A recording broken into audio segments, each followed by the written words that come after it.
Marcos capítulo 4, do verso 21 ao verso 25, a parábola da candeia.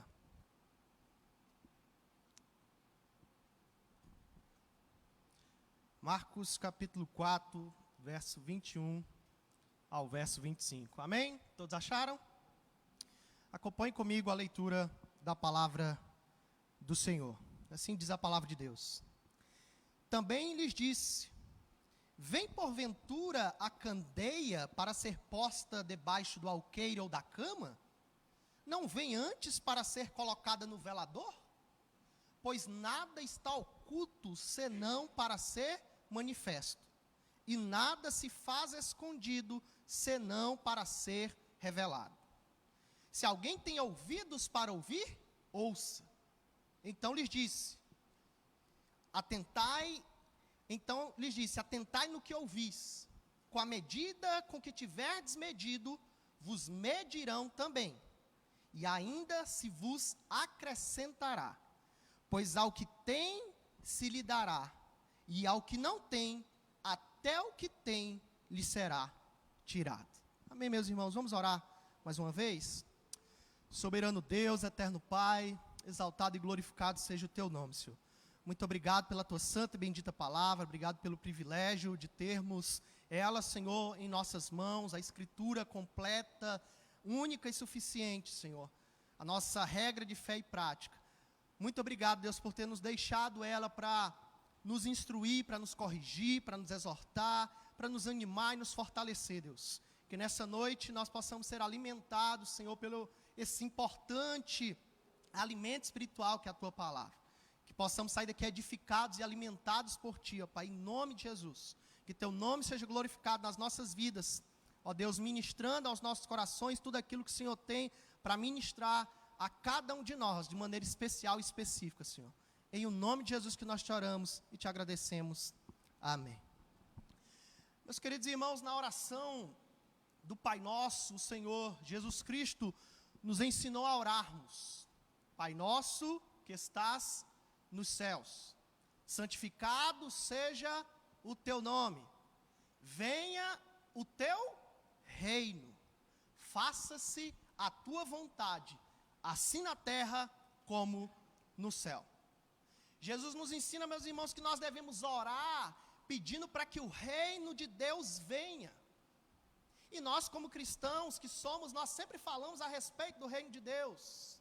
É difícil ter um sermão, principalmente nos evangelhos, no Novo Testamento, onde nós não ouvimos sobre o reino de Deus. Nós constantemente estamos falando sobre o reino de Deus, mas a pergunta é, será que nós sabemos verdadeiramente o que é o reino de Deus? O que representa o reino de Deus para nós? E essa é uma pergunta que eu gostaria de fazer para os irmãos. Você sabe o que é o reino de Deus? O que é o reino de Deus, meus queridos irmãos? O reino de Deus nada mais é do que o lugar aonde Cristo reina. Aonde Cristo reina, ali chegou o reino de Deus. O reino de Deus é um reino espiritual que um dia irá dominar tudo. O reino de Deus, meus irmãos, ele começa no coração de cada pessoa que recebe a Cristo como Senhor e Salvador de sua vida. O reino de Deus começa no coração de cada pessoa que se submete ao senhorio de Cristo, reconhecendo Ele, e não só reconhecendo com palavras, mas vivendo em submissão ao senhorio e à vontade de Jesus para a sua vida. Se você recebeu a Jesus, confessou a Jesus como Senhor e Salvador da sua vida, o reino de Deus já chegou em você. O reino de Deus já chegou na sua casa. E a verdade, meus irmãos, é que Deus ele reina sobre tudo. Nada acontece fora da vontade soberana de Deus. O mundo todo pertence a Deus porque Ele, afinal, é o Criador de todas as coisas. Mas existe um problema, e qual que é o problema? O problema é que quando o pecado entrou no mundo, nós nos rebelamos contra essa soberana vontade de Deus. Ou seja, Deus ele continua reinando sobre tudo. Deus continua sendo o rei de tudo e de todos. mas enquanto nós estamos na vida de pecado, nós estamos rejeitando a autoridade de Deus sobre nós. Quando nós ainda estamos na vida de pecado, nós nos tornamos, permanecemos na escravidão do pecado. E foi para isso que o nosso Senhor Jesus Cristo morreu ali na cruz do Calvário, para nos libertar da escravidão do pecado, mas também para estabelecer o seu reino aqui na terra. Mas como que Deus estabelece o reino dele, meus irmãos? Como é que Deus estabelece o reino dele aqui na terra? Através da sua palavra. É através da palavra dele que ele estabelece o reino dele aqui na terra. E tudo que Deus faz, meus irmãos, ele faz por meio da palavra dele. Desde o início foi assim. Ele disse: haja luz e houve luz. Ele dizia: haja firmamento e houve firmamento. E assim, por sua palavra, ele criou todas as coisas. Basta nós lembrarmos lá do Evangelho de João, no capítulo 1, verso 1 ao verso 3, como é que diz lá? No princípio era o Verbo, e o Verbo estava com Deus, e o Verbo era Deus. Ele estava no princípio com Deus. Todas as coisas foram feitas por intermédio dele, e sem ele, nada do que foi feito se fez. Ou seja, meus irmãos, Deus fala e acontece. Nenhuma palavra de Deus cai por terra, nenhuma palavra do Senhor cai por terra. E da mesma forma, meus irmãos, que ele criou a terra perfeita e sem pecado, ele estabelecerá o seu reino através da sua palavra, restaurando todas as coisas por meio dela. E no final ele restaurará todas as coisas, trazendo novos céus e nova terra, onde nós, pela fé em Cristo, pela graça de Deus, mediante a fé em Cristo Jesus, nós habitaremos com ele por toda a eternidade.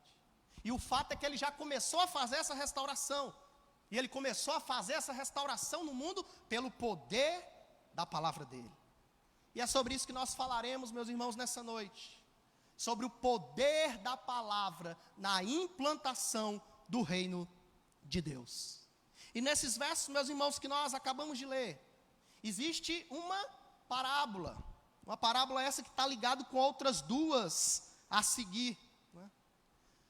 Mas como eu não gostaria de me delongar, hoje nós vamos nos deter apenas nessa parábola.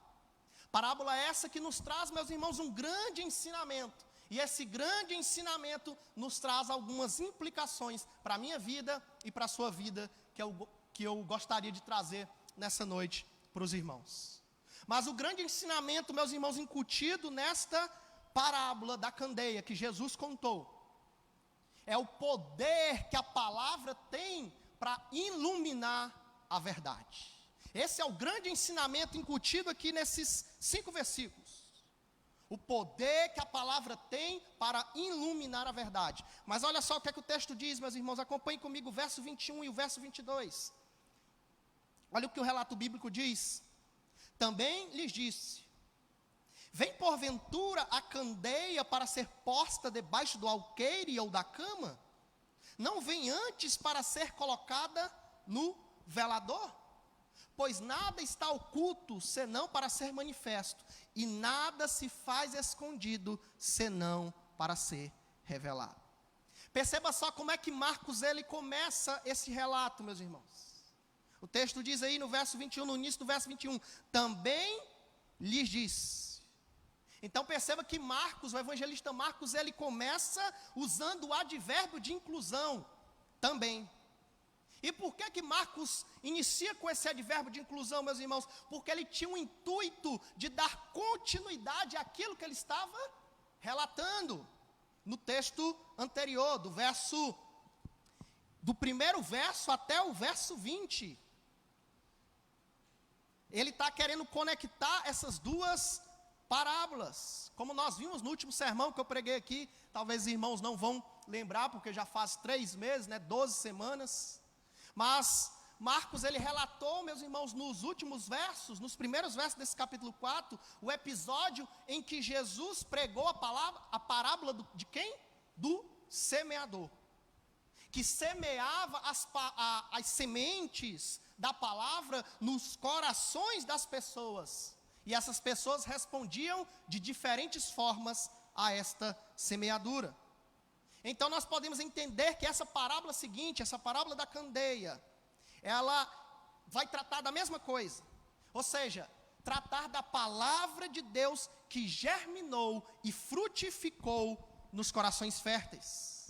Essa candeia, meus irmãos, referida por Jesus, ela representa tanto a palavra, como também a vida daqueles que foram alcançados e iluminados por essa palavra, que é a verdade que nos ilumina. E isso faz todo sentido, meus irmãos, quando nós lembramos do Salmo 119, verso 105, como é que diz lá? Que nós aprendemos de criancinha: lâmpada para os meus pés é o quê? É a tua palavra. E o que mais? Luz para os meus caminhos.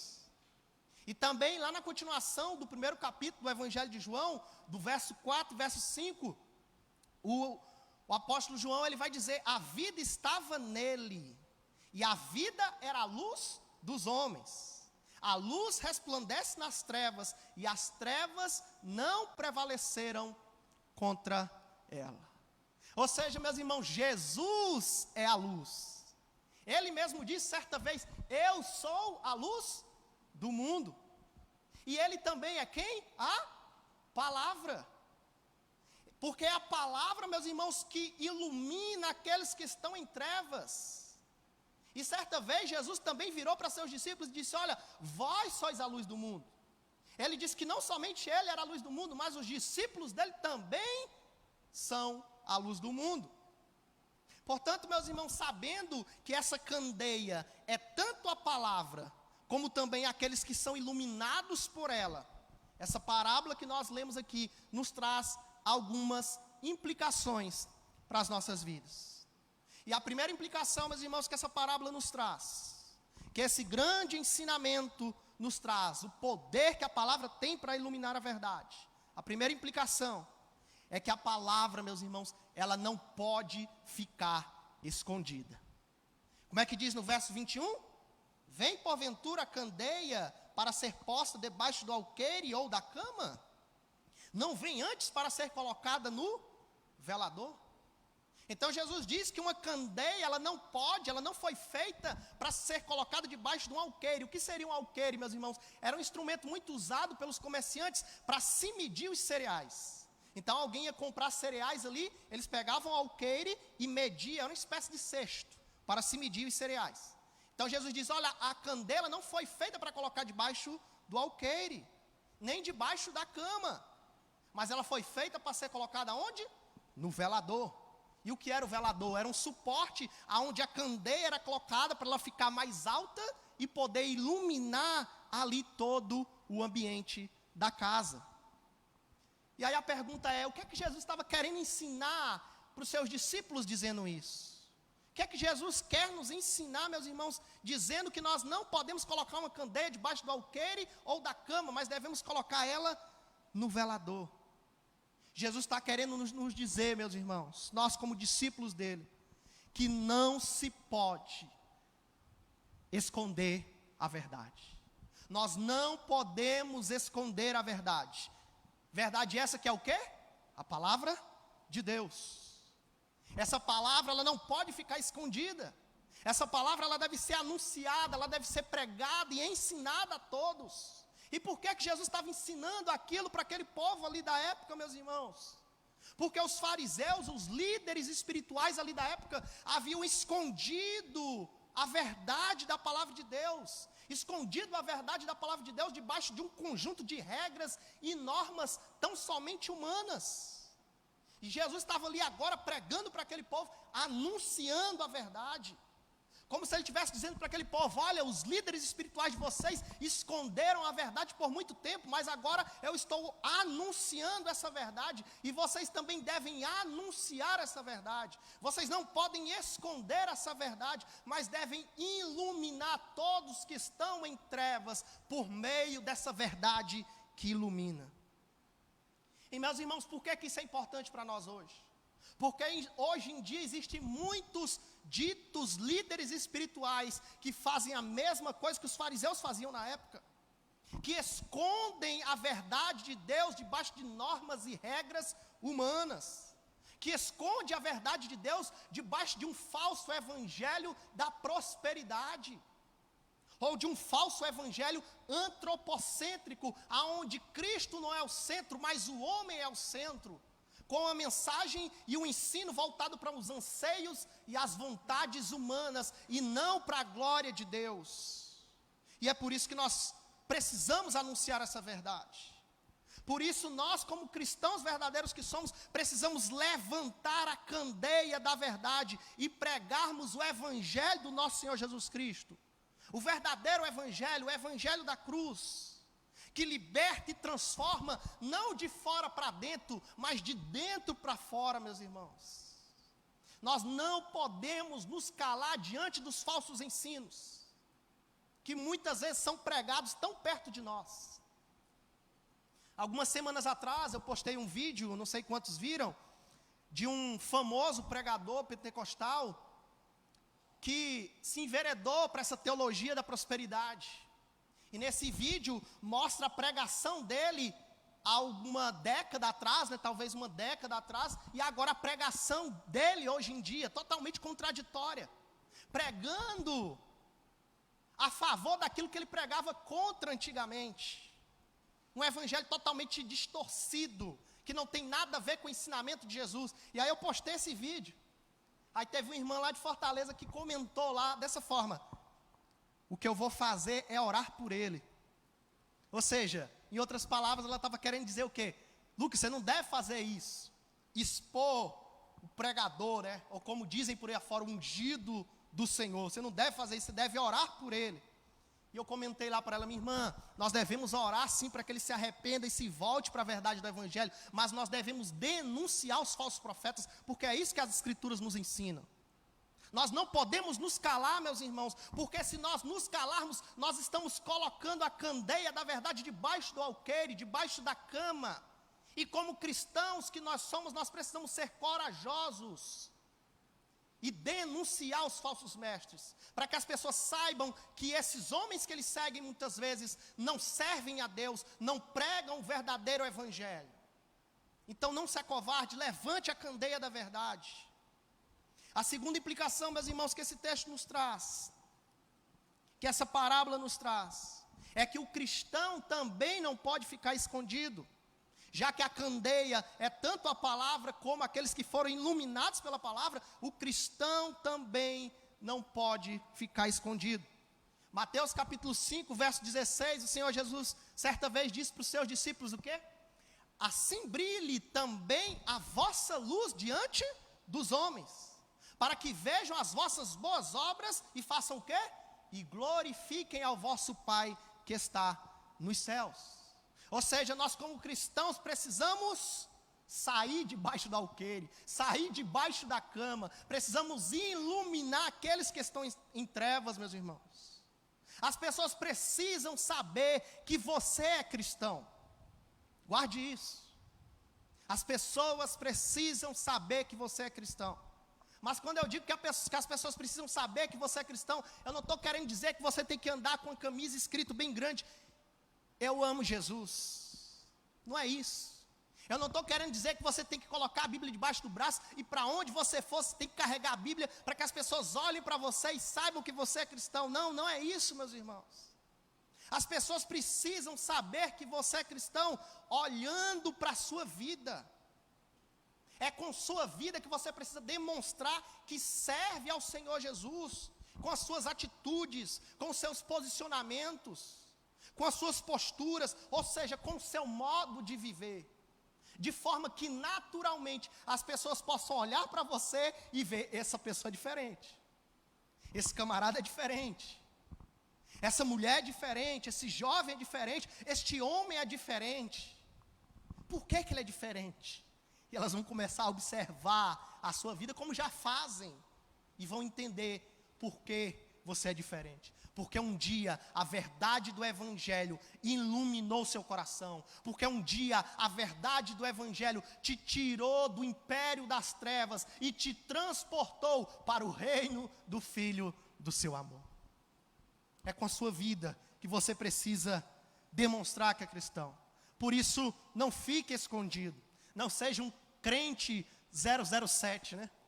Um certo jovem, que eu estudei com ele uns 3, 4 ou talvez mais anos. Uma vez eu encontrei ele lá no centro de Fortaleza, né?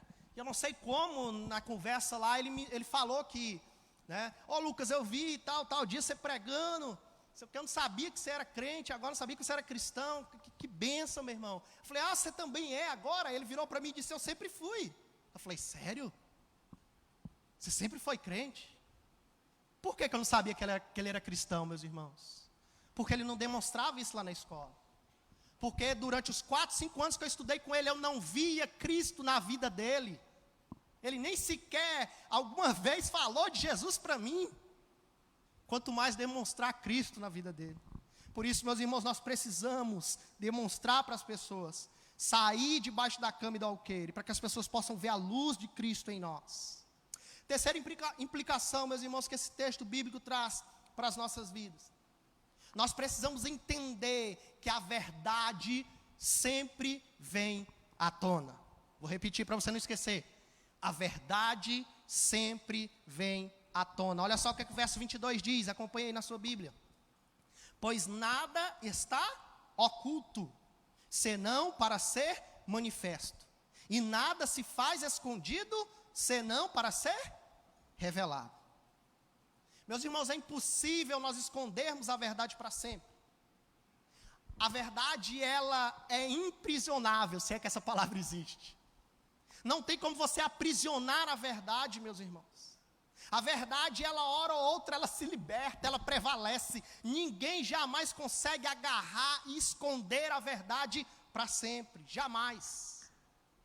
A verdade, ela não pode, meus irmãos, ficar oculta. A verdade, ela não pode ficar escondida. Um dia ela será revelada.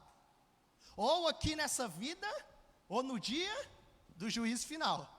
Mas que ela há de ser revelada, ela há. Portanto, meus irmãos, se alguém vive numa vida de mentiras, se alguém vive na vida de pecados ocultos, fingindo ser alguém que ela não é, pode ter certeza que um dia a máscara dessa pessoa vai cair. Cedo ou tarde a máscara dela cai. E é melhor que seja nessa vida. Porque nessa vida nós ainda temos tempo e chances de nos arrependermos, de nos convertermos do nosso mau caminho e nos rendermos ao senhorio de Cristo. E recebermos dele o perdão e a remissão dos nossos pecados. Pois do contrário, se a verdade for revelada, a verdade dessa pessoa que vive numa vida de mentira, for revelada no dia do juízo, aí não haverá mais chances. Não tem mais chance para ela. Não haverá mais tempo de voltar atrás e consertar a vida de mentira que ela estabeleceu nesse mundo. E ela será, meus irmãos, infelizmente, condenada ao sofrimento eterno no inferno. São esses que ouvirão do Pai naquele dia, que dirão para ele, mas Senhor, por que eu vou para o inferno? Eu preguei a tua palavra, eu expulsei demônios, eu fiz a tua obra, eu ensinei a tua palavra, eu fiz isso, eu fiz aquilo. E muitos ouvirão do Senhor naquele dia, apartai-vos de mim, malditos, porque eu nunca vos conheci, porque viveram uma vida de aparência, porque viveram uma vida de mentira. Nós podemos enganar o pastor, nós podemos enganar o conselho da nossa igreja, você pode enganar o seu esposo, a sua esposa, os seus filhos, mas existe alguém que não dorme e nem cochila, que está com os olhos atentos todos os dias, 24 horas atentos sobre a sua vida, e ele, você não engana. E um dia você prestará contas de tudo que você fez e deixou de fazer nessa vida. Por isso, reflita nisso, meus irmãos. E a palavra de Deus, meus irmãos, como eu disse no início, ela é a verdade. E quando nós somos expostos a ela, seja ouvindo uma pregação como você está ouvindo agora, ou seja, lendo ela e meditando nela lá na sua casa, ela te ilumina. E quando ela te ilumina, ela revela claramente quem realmente você é. Quando a palavra de Deus nos ilumina, ela nos mostra verdadeiramente quem nós somos, meus irmãos. Ela nos revela o que está no mais profundo dos nossos corações. A verdade revela a verdade. A palavra de Deus revela a verdade nas nossas vidas. É por isso que é tão importante, meus irmãos, nós lermos e meditarmos na palavra. É por isso que é tão importante nós nos deixarmos ser iluminados pela palavra e abandonarmos todas as trevas que a palavra apontar nas nossas vidas.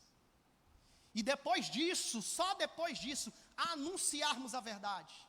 Porque nós só podemos ser candeia verdadeira de Deus, usados como instrumentos nas mãos do Senhor, se antes o Senhor tiver iluminado todas as trevas que existem dentro de nós. Enquanto Ele não fizer isso, nós estamos inaptos a anunciarmos a verdade da palavra de Deus.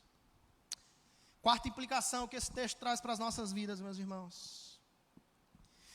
Nós devemos dar ouvidos à verdade. Olha só o que diz na sequência aí da parábola, verso 23 até a parte A do verso 24. Se alguém tem ouvidos para ouvir, ouça. Então lhes disse: atentai no que ouvis. Alguém certa vez disse que o pior cego é aquele que não quer enxergar, né? E a verdade, meus irmãos, é que nós podemos dizer também que o pior surdo é aquele que não quer escutar. Ou seja, aquele que escuta muito bem, mas finge que não ouviu. Você conhece alguém que você já tentou de todas as maneiras falar de Jesus para ela? Todo jeito. E ela te corta na alta. Você tenta falar do evangelho para ela, você tenta falar de Jesus para ela, mas ela na alta te corta. Não quer saber. Ela não deixa de jeito nenhum você falar do Senhor para ela. Você conhece alguém assim? Eu tenho certeza que cada um de nós conhecemos alguém assim, meus irmãos. E por que essas pessoas têm essa postura? Elas têm essa postura, meus irmãos, porque aqueles que vivem baseados na mentira, ouvir a verdade para eles é algo insuportável. Eles não suportam ouvir a verdade, porque vivem na mentira. E quando você anuncia a verdade para ele, a verdade confronta ele, a verdade ilumina, e ele vê o tanto de trevas, o tanto de mentira que existe na vida dele. E o fato é que as pessoas, meus irmãos, não gostam de ser confrontadas. Não gostam de ouvir a verdade que incomoda elas, que mostra que elas estão vivendo na vida de mentira. Porque quando elas ouvem a verdade, por mais que elas digam, não, eu não creio nisso, isso não é a verdade para mim, eu sou de outra religião, por mais que elas digam isso, meus irmãos, lá no fundo dos corações delas, elas sabem que estão vivendo na mentira. E a verdade confronta elas. E é por isso que elas detestam tanto ouvir a verdade. Não querem ouvir a verdade de jeito nenhum. Agora, em contrapartida, meus irmãos, tem outro grupo de pessoas. Tem aqueles que dizem que amam ouvir a verdade. Eu amo a verdade da palavra de Deus. Vão para a igreja, ouvem sermões, ouvem ensinamentos, estudos bíblicos, mas a palavra entra no ouvido e sai no outro.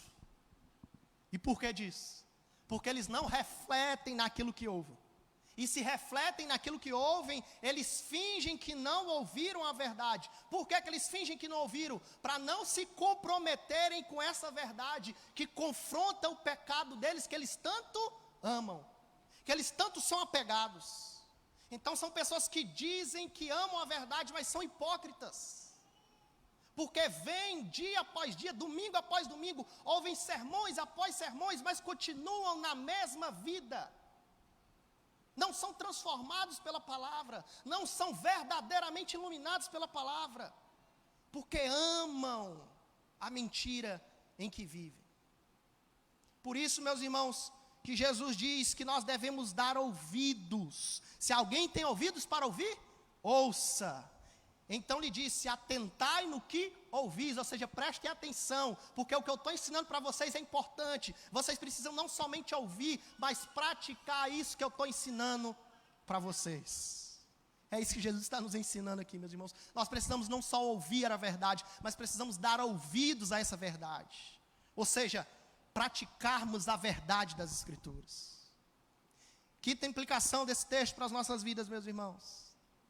Nós precisamos entender que conforme plantamos, nós também colheremos. Olha só a parte B do verso 24 que diz aí: com a medida com que tiverdes medido, vos medirão também, e ainda se vos acrescentará.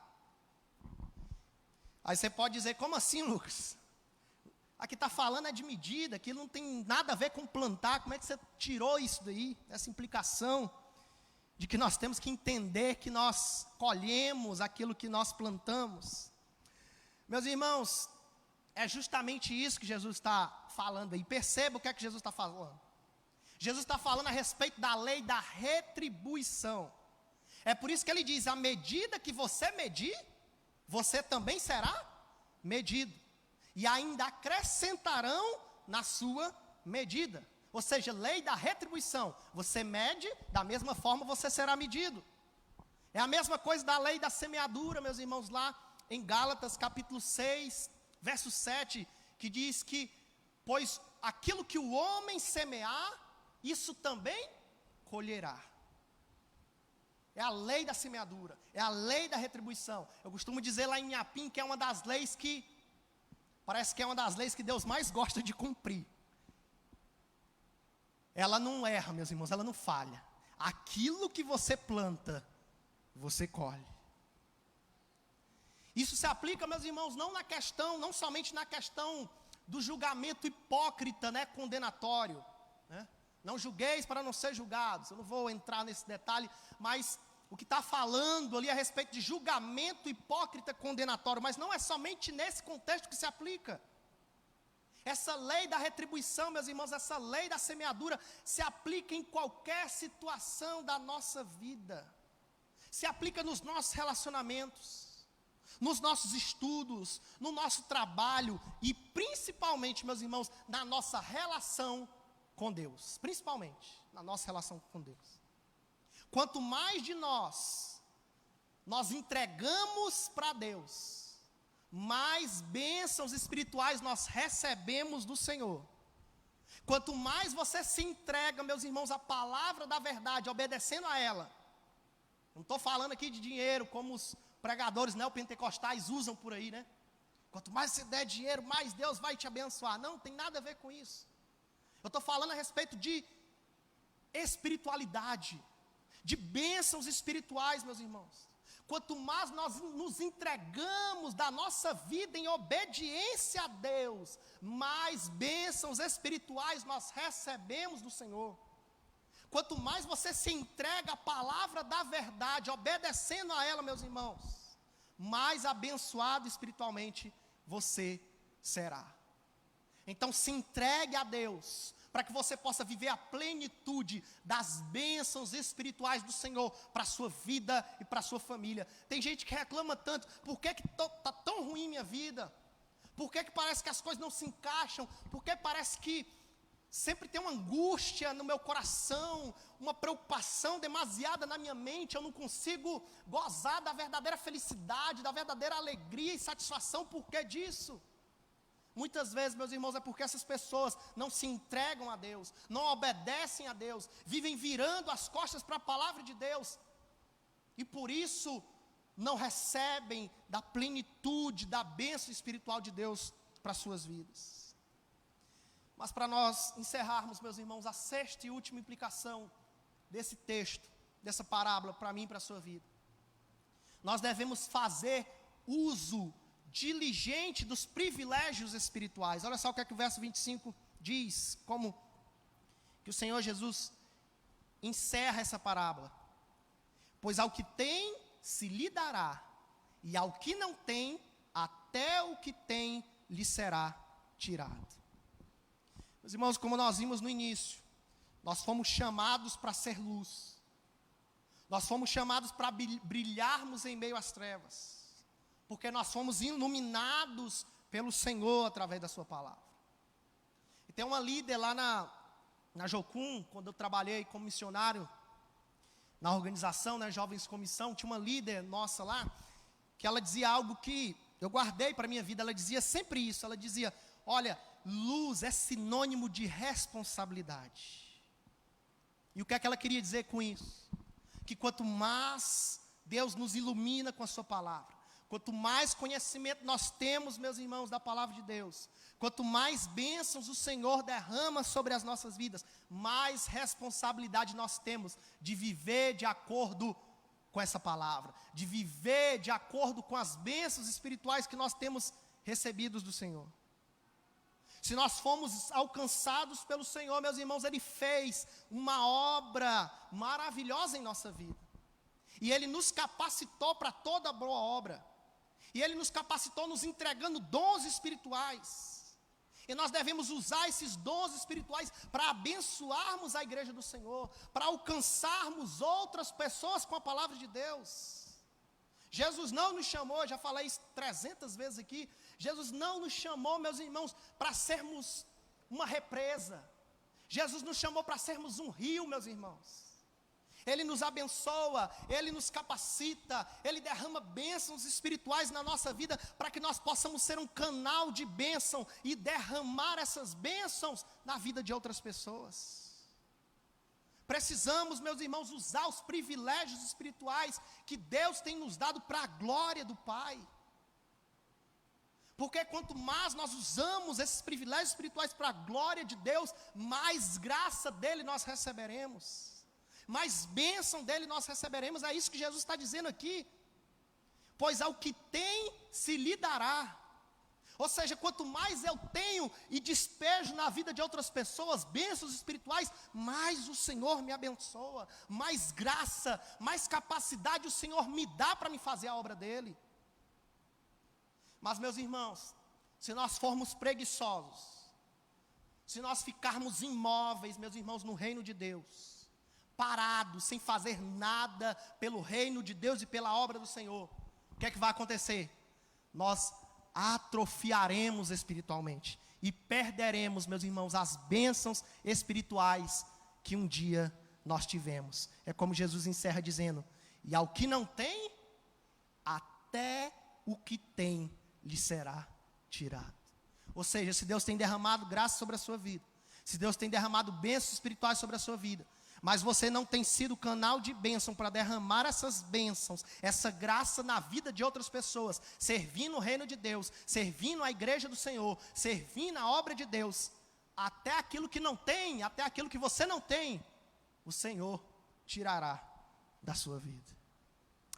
E, meus irmãos, para concluir, que o nosso Senhor, Ele nos ajude, que o nosso Deus, Ele nos ajude, meus irmãos, a sermos verdadeiras candeias do Senhor, verdadeiras candeias do Senhor que iluminam aqueles que estão nas trevas, anunciando o Evangelho aos perdidos, que possamos, meus irmãos, ser cada vez mais transformados pela palavra, dando ouvidos a ela, obedecendo a ela, para que nós vivamos, meus irmãos, uma vida firmada na verdade, e não uma vida firmada em mentiras ocultas, que um dia o Senhor revelará todas elas.